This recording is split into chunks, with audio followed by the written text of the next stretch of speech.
We're bringing you the very latest, your live team coverage this Thursday, January 2nd, as we continue to piece together and learn more about the mass casualty terrorist attack that happened on Bourbon Street, as so many people were just working to bring in the new year. I'm Brianna Boudreau. Good morning, y'all. I'm Brandon Walker here, and there is hope in a new day as we do look forward to what the new day has to bring. With that, we do, however, want to walk you through what we know, the very latest on this investigation. 14 people killed, 15 if you do count the suspect here, 35 others injured. That suspect, you see him here, Shamsu Dinjabar. He was killed by NOPD after they say he intentionally drove his truck into a crowd on Bourbon Street. You saw cell phone videos showing the moment he turned from Canal onto Bourbon, accelerating big time. The FBI is leading this investigation, that agency investigating other suspects, or they had been, but they have since cleared those suspects. Mayor LaToya Cantrell has issued an emergency declaration for the city, and also Governor Jeff Landry has issued a state of emergency for the parish. Meanwhile, the Sugar Bowl game between Georgia and Notre Dame has been delayed. Was delayed until 3 this afternoon. We do have team coverage this morning of the very latest on this investigation across the city.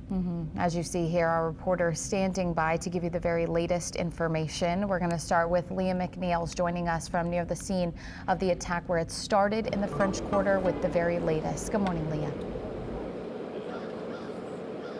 Hey guys, good morning. Yeah, I just talked to Council President Helena Moreno, who did say that the FBI has cleared Bourbon Street right now, but that investigation still remains ongoing. And it's still an active scene out here with several law enforcement agencies still out here. We're talking about state troopers, NOPD officers still out here. Now, even though the FBI has cleared the scene, she did say that there's still no word yet as to when Bourbon Street will reopen. She says that is going to be at the call of Superintendent Ann Kirkpatrick and, of course, the mayor. She also mentioned that we do expect to hear from Superintendent Kirkpatrick later on today about some additional safety measures that will be put in place in the meantime, of course, after this horrific attack.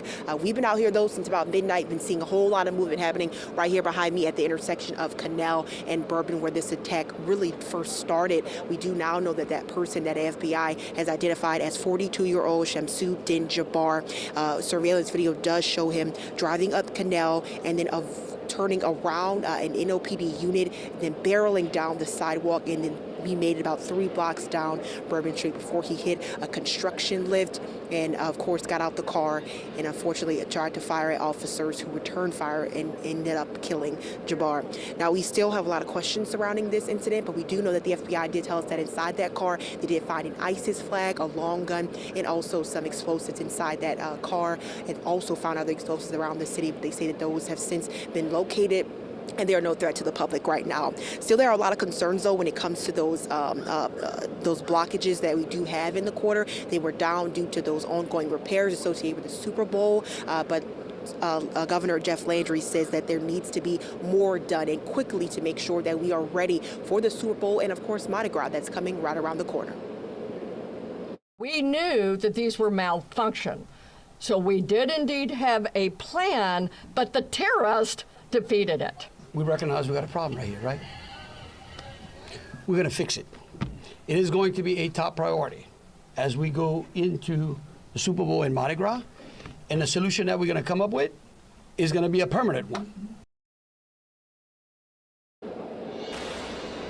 Now, as a part of that permanent solution, Governor Jeff Landry did mention allocating some type of funding in the state's budget to make sure that the city of New Orleans has that money dedicated to actually make sure that those billers are funded properly and are always working here in the quarter, because we are a tourist city, especially this part of the quarter with people coming in and out. We always have multiple events, so he says that he wants to make sure that it is safe and that it is fixed as soon as possible.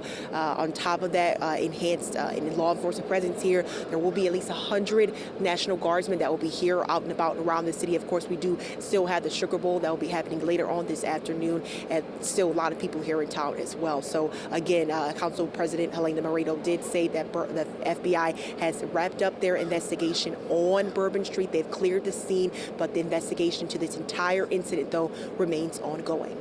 Reporting live at Canal and Bourbon, Leah McNeil, WWL, Louisiana. All right, Leah, thank you so much. 6:35 is the time. The suspect in this case we know has been identified, as Leah was speaking about there. He was shot and killed by NOPD during this attack, but there are still a lot of questions as to why this happened. Yeah, also his connections, if any, to New Orleans. Still digging into that. Our Mike McDaniel joins us now from Bourbon and Dumaine with a closer look at that side of the story here. Mike, good morning to you. Hey, good morning again. As the day breaks here in the French Quarter, we are starting to be able to get a much better view down Bourbon Street. IV waste crews are still kind of out here picking up some last remaining bits of trash. Of course, all of that from New Year's Eve celebrations on into New Year's Day. You can just take a look. State troopers posted all around us here in the French Quarter at Dumaine and Bourbon. Of course, this is where it's blocked off about 9 blocks from Canal Street, where we just saw Leah. If you look down Bourbon, there's just no one that we can see down there other than some parked cars. This would normally be a time a lot of businesses really cleaning on the outside of their businesses after a busy night, that kind of thing.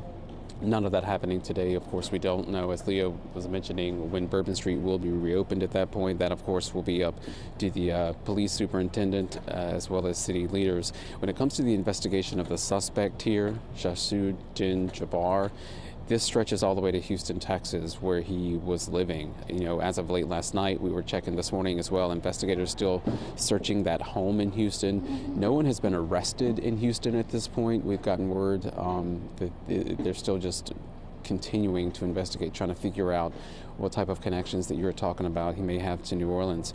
Back here in the city of New Orleans, that area outside the home, that Airbnb in the St. Roch neighborhood where Jabbar is believed to have been staying, is blocked off still. Investigators, of course, will be there throughout the day. So here's what we know about the man who committed this act. He was born in Beaumont, Texas, born and raised. He was currently living in Houston, where that home was. And he was also involved in some real estate. He has some online footprints in regards to real estate. He's been talking about that online. There was a video posted on YouTube that has since been deleted. He was a graduate of Georgia State University, served in the U.S. military. According to a spokesman from the Army, Jabbar was a human resource specialist and information technology specialist. He also served in the U.S. Army Reserve. He spent some time in Afghanistan, holding the rank of staff sergeant by the time he left service. A former classmate of Jabbar from Beaumont says Jabbar was smart, he was friendly, and he talked with everyone. Just from knowing him personally as an adolescent to 18, I mean, I'm just shocked. He was well respected, carried himself well, and I mean, you just wouldn't think that he would do something like this. You know, Brandon, you and I were talking yesterday as this was all unfolding. You know, a lot of the questions would surround who this person was, what his connections were, and we were just talking about, you and Bree were, that we don't know the answers to those just yet. And of course, that will come in time, but we are starting to get little pieces of the puzzle as these bits of information come out about the suspect. Of course, more to come as this investigation continues. Live in the Quarter, Mike McDaniel, WWL, Louisiana, guys. All right, Mike, we appreciate your reporting there. As we said earlier, 14 innocent people were killed. The suspect was also killed in this attack. We are working to identify all of the victims here. 18-year-old Nakara Cheyenne Ditto, 27-year-old Tiger Besh, 37-year-old Reggie Hunter, 28-year-old Nicole Perez, 25-year-old Matthew Tenedorio, 21-year-old Hubert Gautreau, and Kareem Badoui are 7 of the 14 victims we have been able to identify. We do have this article on the front page of our website, WWL-TV.com. You can learn more about what we've learned about them. Also, we've got some links for families who are raising money to unfortunately cover funeral costs as their lives were taken away from them yesterday morning. Front page, WWL-TV.com.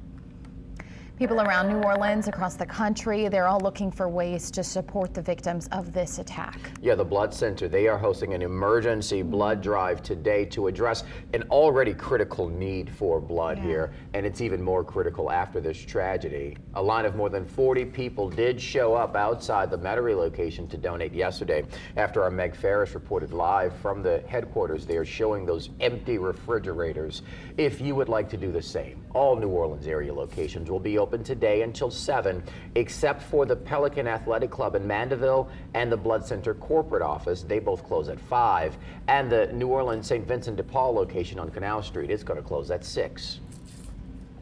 The attack on Bourbon Street delayed the college football playoff quarterfinals Sugar Bowl game between the Georgia Bulldogs and Notre Dame Fighting Irish. That was set to begin yesterday. We know that they're not playing until today now. It is going to start this afternoon, and this, of course, happening just less than a mile from where the attack took place. Yeah, got a lot of fans in town for that game being postponed until this afternoon. The Superdome was closed throughout the day for sweeps that took place. So security and safety top of mind of those who do plan to go to the game. Rachel Hanley live outside the Superdome with the very latest on security measures there. Good morning, Rachel. Good morning. Yeah, security and safety, as you mentioned, are really the two top of mind concerns for everybody who is coming to the Sugar Bowl today.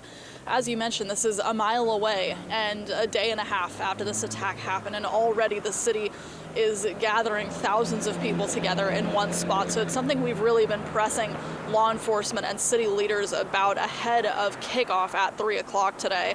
So far, especially as the sun's been coming out a little bit, we're seeing that presence here in front of the Superdome already. There's a handful of police officers stationed around here with their lights on. We've seen a few more, including NOPD and LSP, going back and forth down this road. A minute ago, we even saw a few speeding by with their lights and sirens on, but we don't know if that's related to this at all. You also mentioned the sweeps that they had done yesterday. That's going to be a big part of their strategy. We got a little bit of insight into what exactly they're looking for in these sweeps at the press conference we've been showing you clips from yesterday.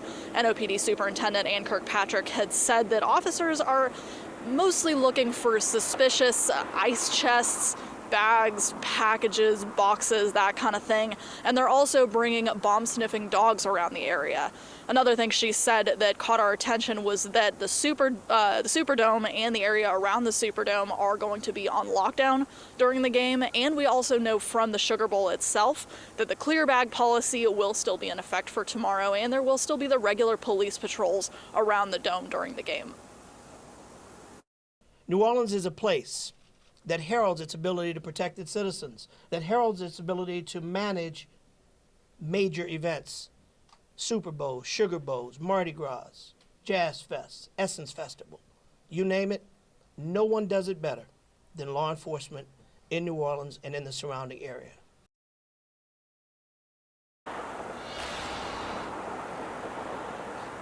People will start showing up for the Sugar Bowl within the next few hours, because the first event that we have on the schedule actually starts at 11, and that's the Tailgate Town event at Champion Square at 1 o'clock. 2 hours after that, the dome itself will open for people with Sugar Bowl tickets, and then kickoff is at 3 o'clock today. At the Superdome, Rachel Handley, WWL, Louisiana.